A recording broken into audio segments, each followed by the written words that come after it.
Okay, do we have to say? Oh, yeah, we do.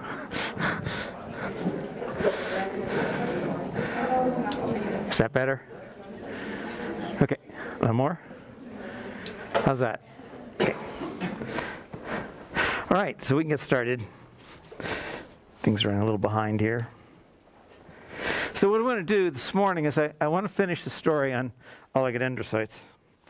We got as far last time as talking about the cross-sectional view of the oligodendrocytes, how as the neuron was developing, the oligodendrocytes would reach out and contact the neuron, grow around it, and leave behind those concentric rings of their plasma membranes, which we call myelin. I want to change that view, and that's what we're going to start first. We're going to look at the longitudinal view of the axon and how those oligodendrocytes then are oriented with respect to the axon. There are two major terms that I want you to hold on to from this. One is the internodal region, and the other is the node of Ranvier. When we talk about the node of Ranvier, what we're dealing with is the naked axonal membrane facing the outside world. The internodal regions are the regions of the axon which have been ensheathed or wrapped by the oligodendrocyte. The story I'm going to tell is for the oligodendrocyte, but in fact, the same story could be told for myelination in the peripheral nervous system using Schwann cells.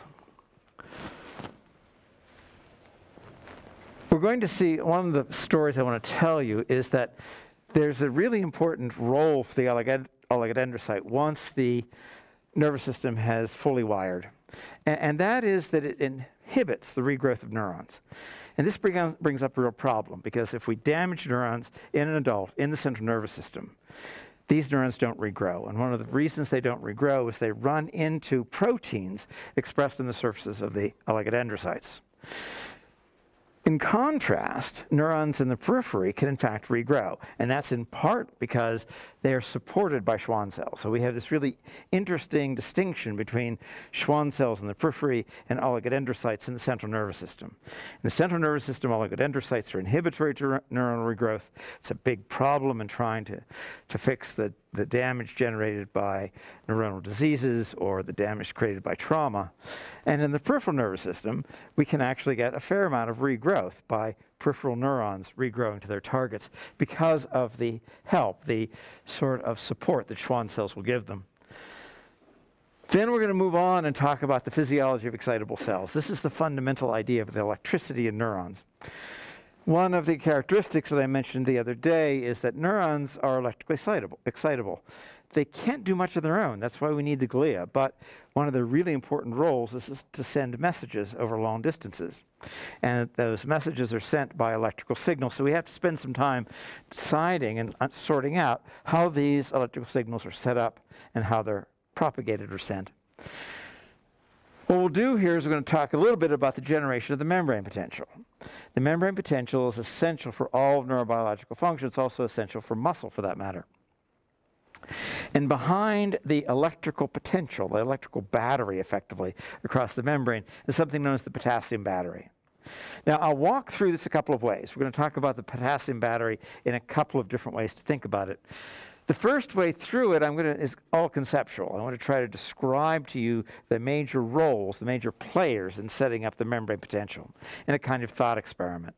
So we'll set up a biological membrane, and then across that biological membrane we'll put potassium channels, which are always open, called leak channels. And then we'll put a difference in potassium on the inside and outside of the cell. We'll put high potassium on the inside, low potassium on the outside, and imagine what's going to happen. Now, of course, if all we had were these open leak channels and we had a high concentration of potassium on the inside and low on the outside, then potassium would simply run down its concentration gradient. But we find that's not what's really going to happen, because there are another set of ions inside the cell. These will term A negative. Now, these are a particular kind of anion.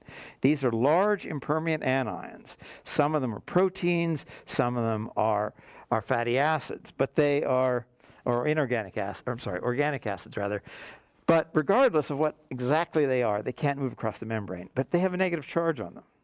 So now there's going to be an interplay between the potassium trying to leave the cell down its concentration gradient and the negative charge on the anions. Because the potassium ion is positively charged, the anion is negatively charged, these two opposites attract, And so there's going to be this balance between the chemical gradient and the electrical gradient, and we'll talk a little bit about that. We can express that mathematically.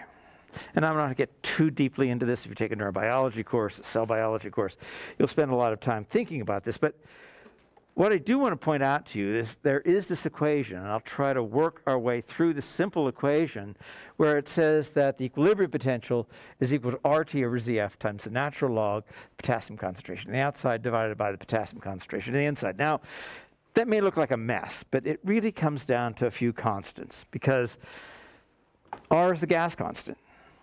T is just in degrees Kelvin, so this is going to be body temperature for warm-blooded animals. Z is the charge of the ion, and F is the Faraday. I think it's the Faraday. And F is just a means of converting the number of ions to a molar ratio. So we're just doing it, going from electricity to chemistry. And that's all this is. And then what we have here then, this becomes a constant in most situations. And then this is the natural log with potassium outside over inside. We'll convert this natural log to log base 10 by multiplying by 2.72, just typical mathematics. And that now leaves us with this idea that this constant times the log of the potassium concentration outside over inside is going to determine the equilibrium potential for potassium. It's important because it means that the potassium concentration on the outside or inside first, because there's going to be far less on the outside than the inside, is going to give a negative value.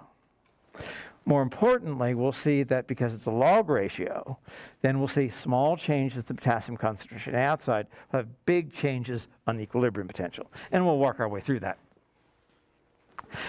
After we set up the potassium battery, we then have to think about the second character in the signaling system. And the second character in the signaling system is going to be a sodium channel, which is selective for sodium. Now, in contrast to the potassium channel that we set up here, which is always open, the sodium channel is gated. And so there's a means of opening and closing it. We'll see a little later that it's charge sensitive, but we'll just lay this out as having two different kinds of ion channels across the membrane and how we can switch the polarity in the membrane simply by going from mostly potassium permeability to mostly sodium permeability. That brings us to this idea down here. This is an important mantra, and if you understand this mantra, it will help you understand most of what we're talking about in here. And the mantra says that the membrane potential seeks the equilibrium potential of the ion whose permeability is dominant. Now we're going to tell the story first from having mostly potassium permeability. So the membrane potential is going to sit someplace near the equilibrium potential for potassium. But when we open the sodium channels, then suddenly we're going to swamp that potassium permeability with sodium permeability, and now the membrane potential is going to seek the equilibrium potential for sodium. All ions have their own equilibrium potential. If you take another neurobiology course, you'll drill down into this and see how, because each of the channels has its own potential and each one has its own permeability, you can invoke something called the Goldman-Hodgkin-Katz equation, which will show you how the membrane potential is really determined by all the different ion channels and all the different permeabilities. But for now, I just want you to hold on to this sort of mantra. But let's start where we left off last time. I'm going to show you a picture, and then I'll try to extend this idea to the next step. This image is actually an electron micrograph. And the reason I want to show it to you is that if you look closely, you can see how the axon, which has a single membrane, is surrounded by all these other darkly stained membranes. So what we're looking at here, this is the cytoplasm of the neuron. These little circles in there are actually microtubules. This is the plasma membrane out here of the neuron. Then there's actually the membrane of the oligodendrocyte. And then beyond that is layer after layer after layer of the plasma membranes of the oligodendrocyte. And this falls out of the story we told last time, where during development, the oligodendrocyte reaches out, makes contact with the axon, and begins to grow round and round and round. And each time it circumnavigates that axon, it leaves behind two plasma membranes. And those plasma membranes then become the insulating layers we call myelin. And later on, we'll talk about myelin being white matter, and it's white because it's so rich in lipid. Well, I'm going to redraw that, and then we can think about it in a slightly different context. So where we left off last time, and I won't draw all of the oligodendrocyte, but that was the neuronal membrane there. That's the plasma membrane of the axon. And then around that are these layers, and I'll just draw them as layers upon layers of myelin. Now this time I'm not going to go to the extent of showing the cytoplasmic tongue, but I want you to simply recognize this as the plasma membrane. I say oligodendrocyte.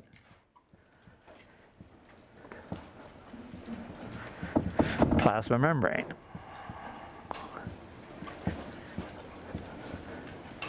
This is in fact myelin.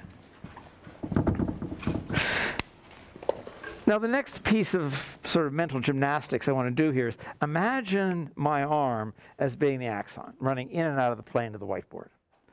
Then I'm going to take this axon, rotate it 90 degrees.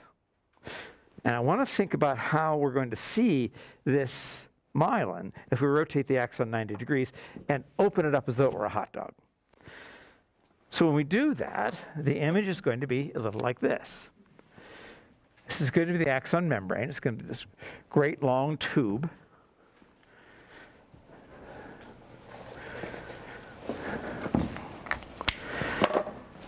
And then the wraps of myelin are going to look a little bit like the layers of an onion.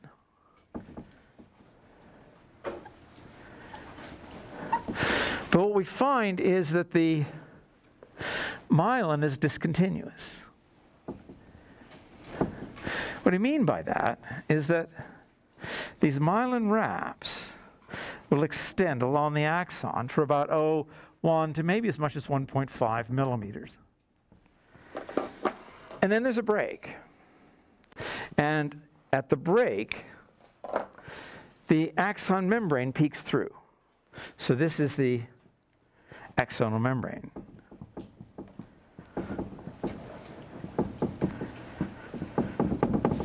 But if we go farther down the axon, we see this pattern repeating itself over and over and over again, so that if you imagine an axon we talked about last week, which may be a meter long, and if these are a millimeter, there'd be, close to 1,000 of these along the length of the axon. And we give these sites a name. Fortunately, this is an eponymous name, but here, there we have it. This is called the node of Ranvier. R-A-N-V-I-E-R. He was a 19th century French pathologist, and we've kept the name. He noticed these in microscope slides of spinal cord and central nervous system, and they're named, these sites are named after him. Now, I won't draw it in here, but it's going to be an important concept pretty soon, is that voltage-gated ion channels cluster in the membrane, I should say in the axonal membrane.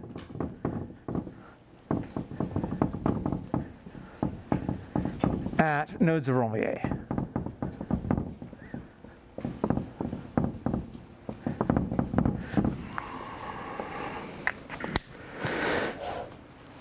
Where the voltage-gated channels are clustered here, there are fewer in these regions, which I'll show in red.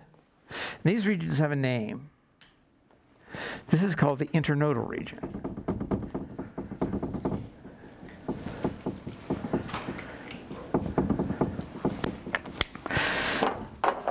So now what we've done is we've set up the anatomy. We've talked about the structure.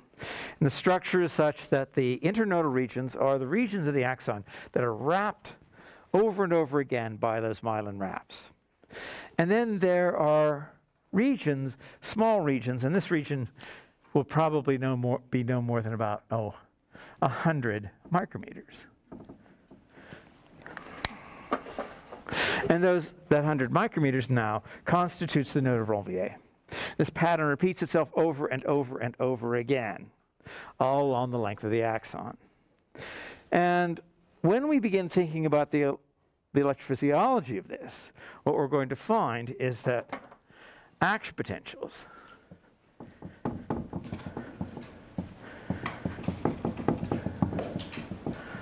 I'm going to put it in here, in parenthesis, hop, from node to node.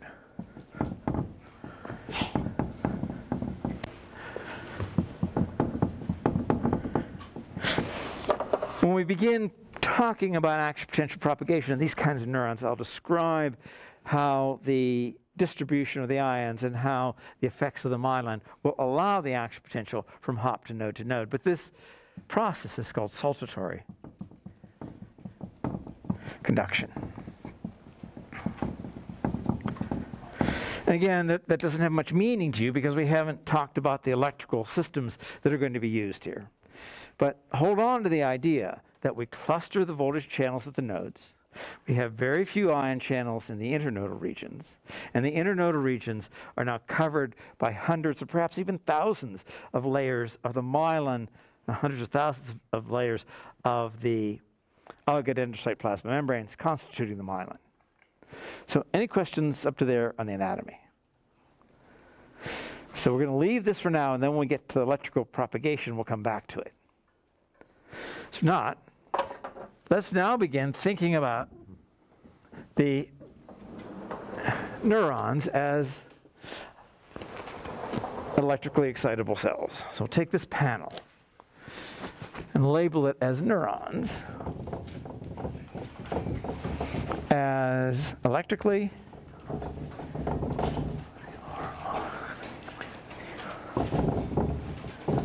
excitable cells. For neurons to be electrically excitable, there's a concept we have to get across, and that's the concept of the membrane potential.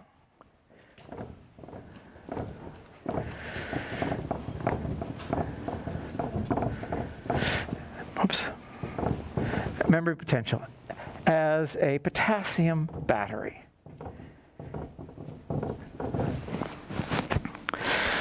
Just as with your cell phones, you know that you have a battery to store charge so that you can use that energy. That's what we're going to do here too. We're going to store charge across the membrane, and then we're going to use that energy, the charge stored across the membrane, to propagate and generate electrical signals. But to understand how that happens, we have to start out with the concept of the membrane potential. And to do this, I'm going to draw this as, again, another neuron. So this is going to be plasma membrane.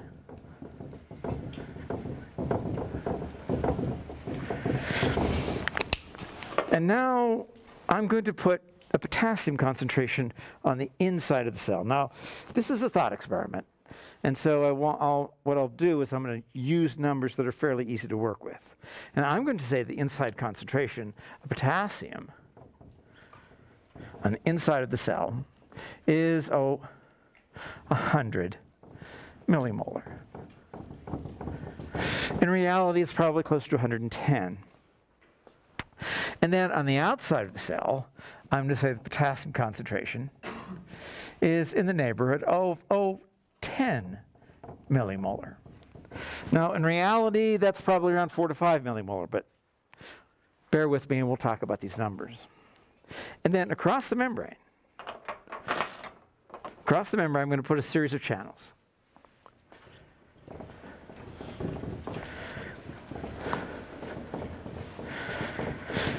And these channels now are going to be labeled as potassium leak channels.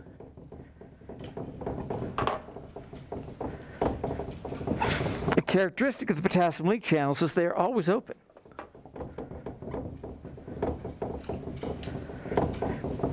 We have no way to close them. We have no way to regulate them. They're always just open. Now, if we set the system up in just this way, if all we did was to put the potassium gradient in here and then put the potassium channels across the membrane, then I think you'd see what would happen. If this is the ocean out here, some large body of fluid, then the potassium concentration is simply going to run down its concentration gradient, and we're going to get to 10 millimolar in pretty short order. But that's not the way it's set up. The way biology solves this problem and keeps all the potassium from running out of the cell is that it takes a set of anions, large negative anions, impermeant anions that I'm going to show here as A negative. Now you'll notice that I've completely ignored chloride. And it's true, if you get into the details of this, you do have to consider chloride, but chloride tends to be just passively distributed. It follows the positive charge, so we don't have to worry about it. So now let's think about what's going to happen. We set up the thought experiment. We have 10 times as much potassium in the inside as in the outside. The potassium starts to run down its concentration gradient, as we just talked about. But now there's something in the way. There's another problem, because these large negative anions have a charge on them that's opposite the potassium. The potassium ions and the large negative anions will attract one another. So now we reach an equilibrium. We reach an equilibrium where the probability of the potassium running down its concentration gradient through these leak channels is precisely balanced by the charge on the large negative anion holding the potassium channel in place. So the equilibrium now is a balance between the tendency of the potassium to run down its concentration gradient and the tendency for the potassium to be held in place by the large negative anions. That's the conceptual idea. That's the conceptual model that we're going to build on now. So, any questions about that? Yes? Do they stay in the cell, the A minuses, or do they stay in this plasma membrane, or are they leaving? So the question is, what happens to those large negative anions? They never leave the cell. There are no channels large enough, rather, to allow them to leave. So they're stuck on the inside. There's no place for them to go. But the potassium ions are mobile. They can move. And so the potassium ions start to move down the concentration gradient, and then those large negative anions, because they can't go anywhere, will begin to exert their effects on the positive charge of potassium. Okay? Yes? What affects the concentration of A ion? So what affects the concentration of the A minus? The A minus appears to be just an aggregation of proteins and inorganic acids, which are in there, which have a large negative charge on them. And so they're going to be generated all the time, and they seem to be in pretty much the same concentration. I've never seen any place where they've talked about changing the concentration of these large negative anions. They seem to be fairly fixed. How that's controlled, I don't know, but seems to be fixed. Yes? So just clarifying so I understand, the large negative anions are stuck inside and they attack the potassium? They don't have to attack.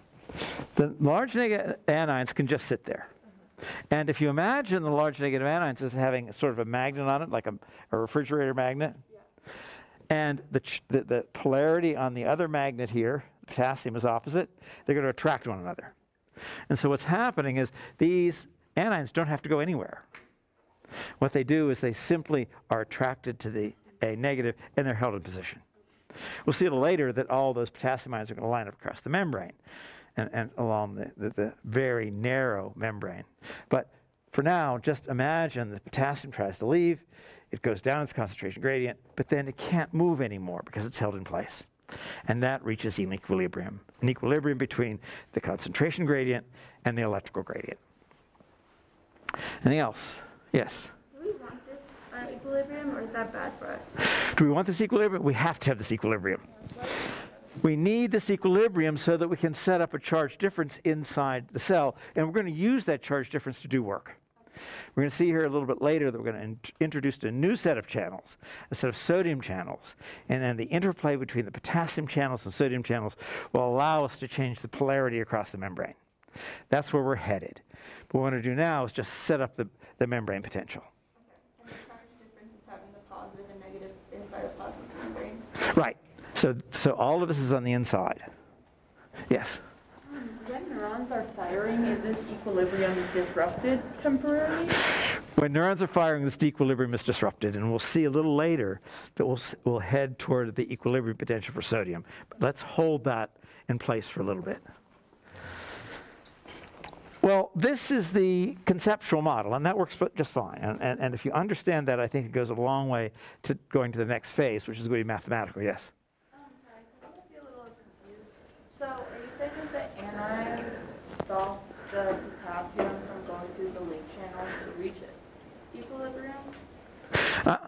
Yes. What I'm saying is that the large negative anions are preventing potassium ions from flowing down the concentration gradient. Without the large negative anions, if we only impose the concentration gradient, then there's 10 times more potassium in the inside than the outside, so it's simply going to run down its concentration gradient. What would destroy the equilibrium? That would reach a chemical equilibrium. But we don't reach that equilibrium because we have the large negative anions in the inside holding them in place. Anything else?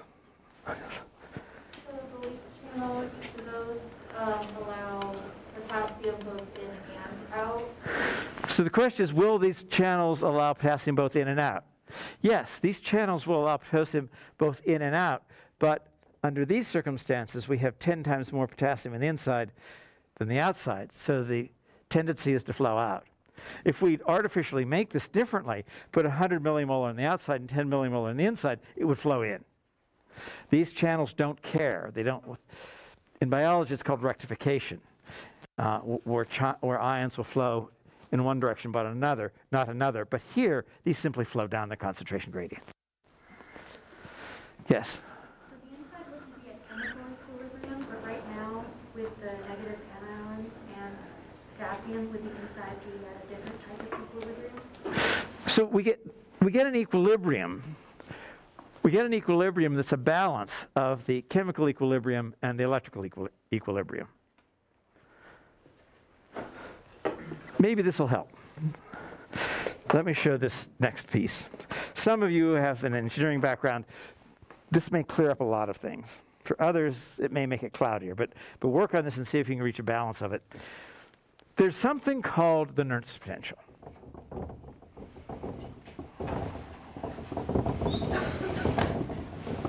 The Nernst potential was worked out in the early part of the 20th century. He was a German physical chemist.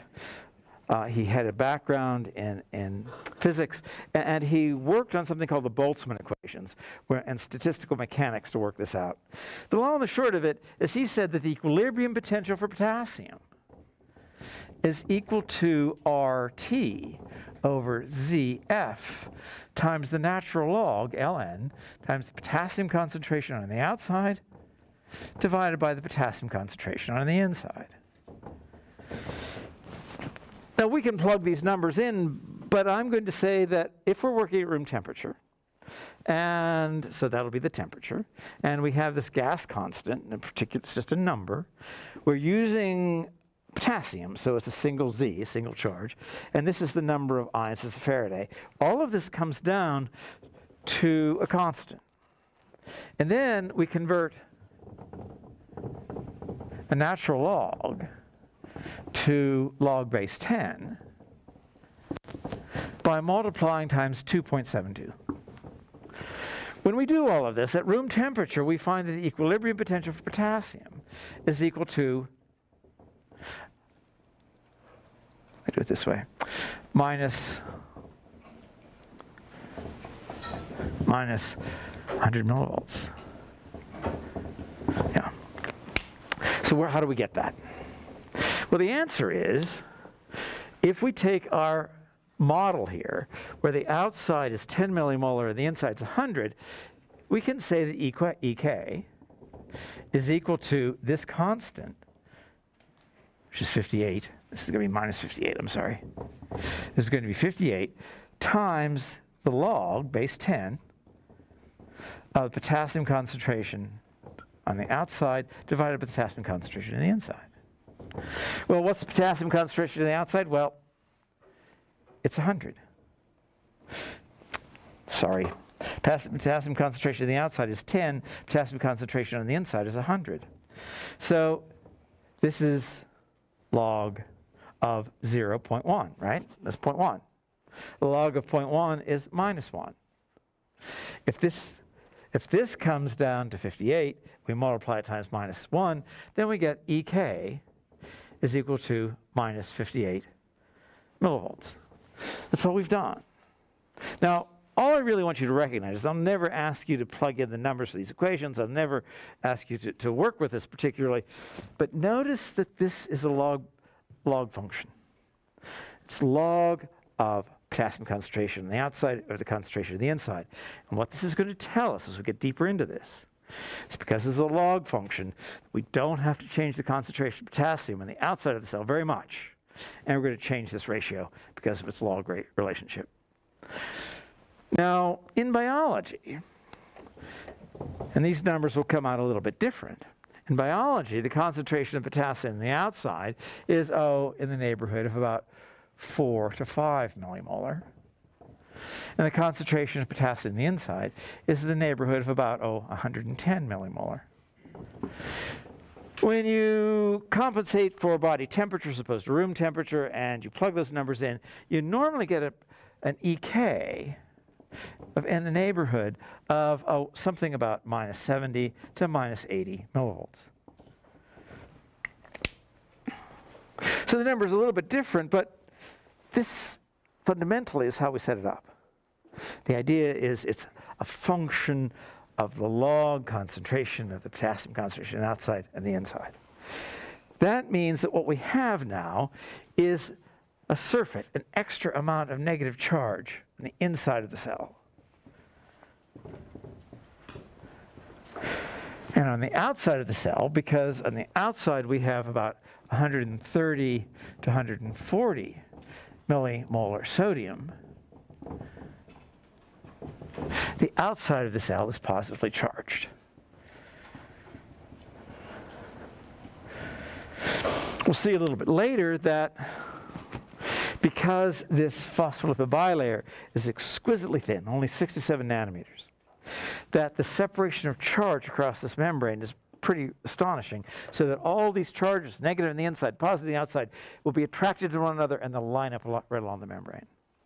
We'll come to that a little later. All I want you to do now, though, is lay out the idea that we have reached an equilibrium potential based on potassium, which is in the neighborhood of, if we do our thought experiment, -58 millivolts, and in biology, about -70 to -80 millivolts. Now I'm going to redraw this, I'm going to invoke a new character.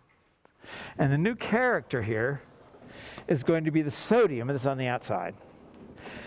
And I want to think about what that sodium on the outside is going to be doing. And we're going to walk our way through this iteratively, talking about what the fate of the sodium will be and how the sodium gradients will affect the next part of the story. So across this imaginary membrane, we're going to set up a sodium gradient.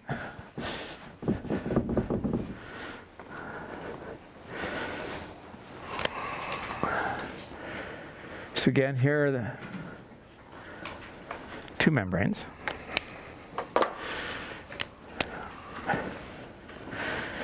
Here are our potassium channels.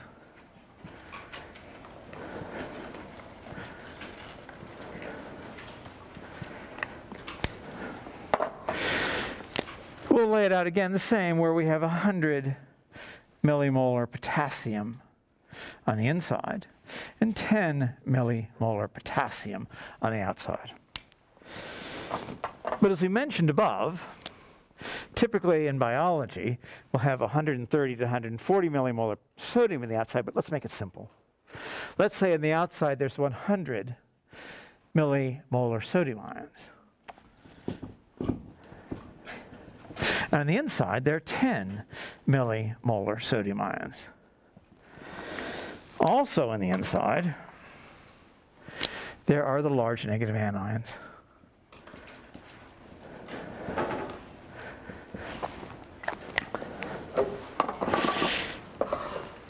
Now we've set up a gradient. We have more sodium on the outside than on the inside. They have more potassium on the inside than the outside. Now let's imagine what happens if across this membrane we put a new set of channels. These channels now are going to be sodium selective channels.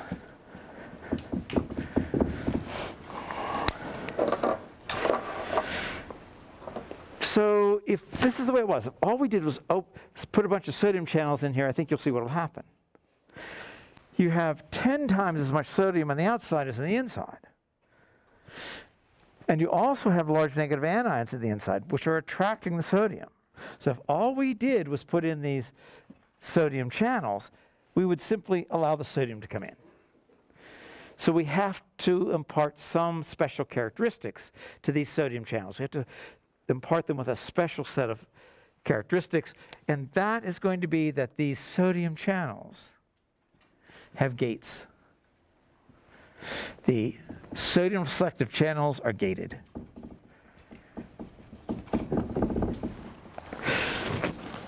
So now we can think about this a little differently.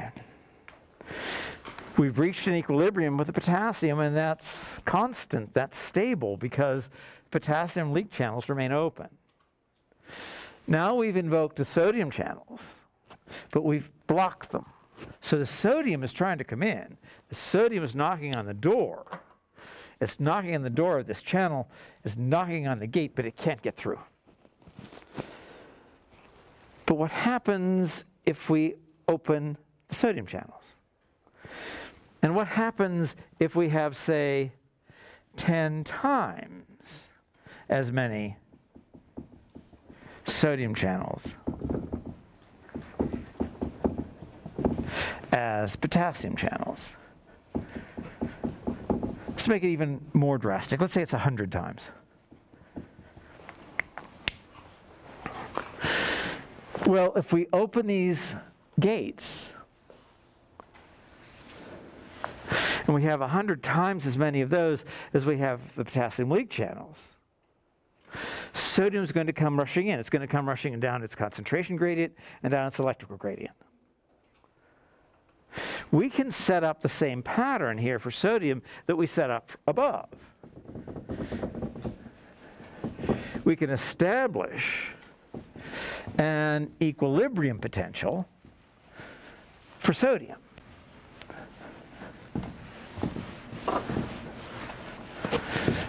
So let's think about that same idea where the sodium is going to try to reach an equilibrium. And again, we can use the Nernst potential. We can say the equilibrium potential for sodium.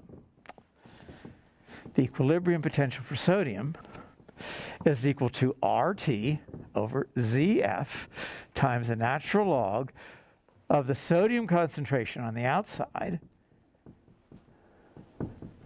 divided by the sodium concentration on the inside. Well, in our thought experiment here, you'll notice we've set it up the same way. So that ENA is equal to RT over ZF. At room temperature, we'll make it simple.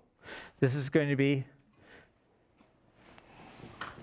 the RT over ZF. We're going to, again, convert the natural log, ln, to the log base 10.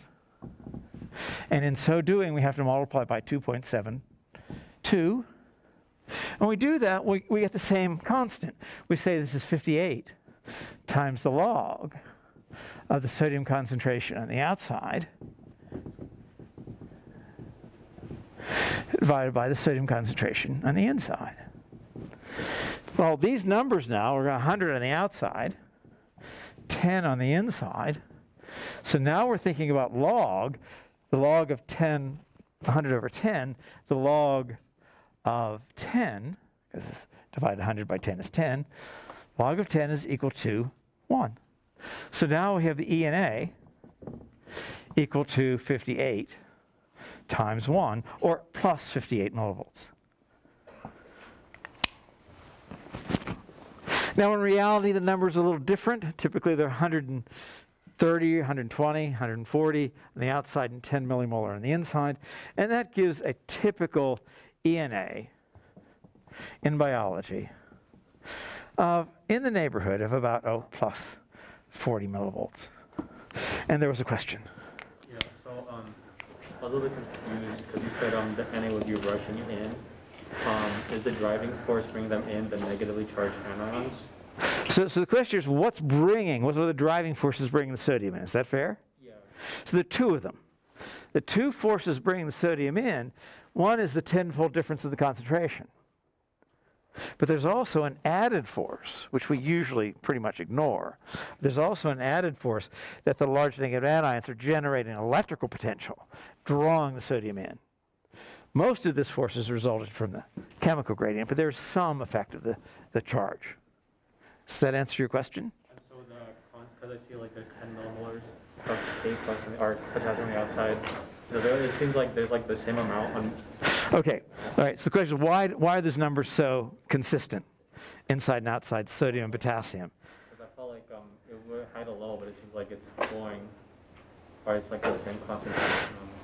No, well, Actually, I think I'm you see what I did? Yeah. Okay, this is 100 sodium, this is 10 potassium, this is 10 sodium, this is 100 potassium. Okay, does that help? Okay, yes. Let me come to that. It's going to be charge. There's positive charge around this cytoplasmic side. We'll swing that channel open. Yes? What do you mean by like the anions kind of like create like an electric potential to draw the sodium in? Well, there's an electrical gradient. So the charge on the large negative anions is negative. The charge on the sodium is positive. Those are positive charge. They're going to attract like magnets. And so that's the driving force. Yes? So when you said there would be 100 times as many sodium channels as potassium channels, does that mean that the sodium is going to come rushing in because there's so many more channels?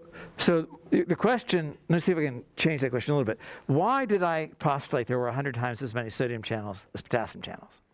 Well, let's walk through it. Let's say they're the same number of potassium channels as sodium channels. Then, and the permeability for each of these channels is the same. Then you reach a balance. Sodium comes out. I mean, you're in between sodium and potassium. So what I wanted to emphasize is there are far, far more of these green sodium channels than potassium channels.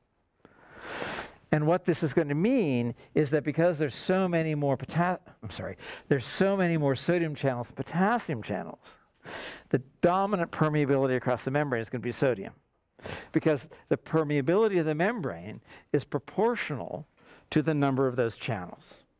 Now, if you get down into the weeds of this, the biophysics of it, each of those channels has a certain permeability. So if we say that the permeability of each of these channels, sodium and potassium, is equal, then if we had the same number of sodium and potassium channels, then we'd come to an equilibrium potential between the two if they were both open. So what I'm trying to impress upon you is there's going to be way, way more sodium channels than potassium channels, so that suddenly we have this much larger permeability across the membrane of sodium, and that's going to drive the membrane potential toward the equilibrium potential of sodium. Okay? And yes, I'll come back to you. So where exactly is this whole thing happening? Sorry? Where exactly is this Where is all this happening? This is all happening along the membranes of the conductal region. Remember we said the conductal region was the region of the neuron where we clustered the voltage-gated channels? We'll come to this in a moment. The question earlier was what opens the channels? It's voltage, it's charge. And you'll find these channels all along the conductal region of the axon. Not many of them are found in the cell body and dendrites, which are the input region, but they're found all along the conductal region so that, we'll see later, we can propagate these potentials from one place to another. Okay? Then there's a question over here. I'll come back to this one. Yes? So at rest, the potassium channels are more permeable, but during the action potentials, the sodium channels are more permeable? Yes. Basically, what you're saying is correct. That at rest, the dominant permeability is to potassium.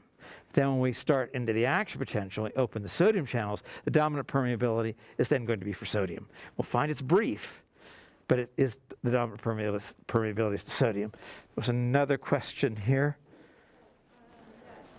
So is this happening, you mentioned it was like at the conductal region of the axon, is this happening at the nodes of These will happen at the nodes of Rolmier. That's where we're going to cluster those neurons, those voltage-gated channels. Yes, yes. Yeah, what was the 2.72 down? Oh, that's the way you convert a natural log to a log base 10. You you multiply it by 2.72. It's just a constant. Well, before we run out of time, let me make a couple of points to the backboard. Now, I want to spell out the mantra, because the mantra, I think, makes things really much clearer. And that the mantra is to say that the membrane potential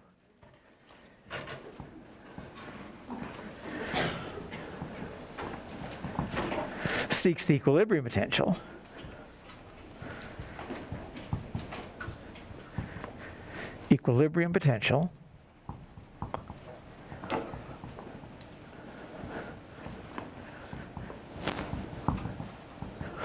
for the ion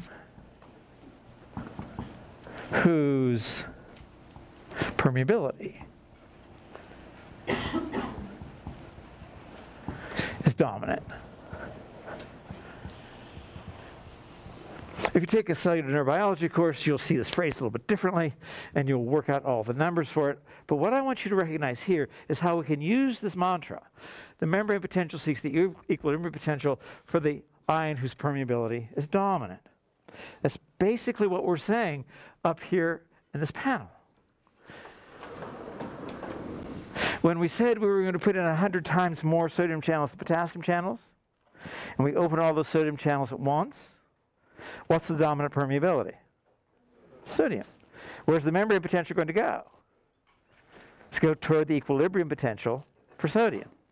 But when these channels are all closed because they're gated, and we only have potassium channels open, what's the dominant permeability? Where's the membrane potential going to be headed toward? Equilibrium potential for potassium.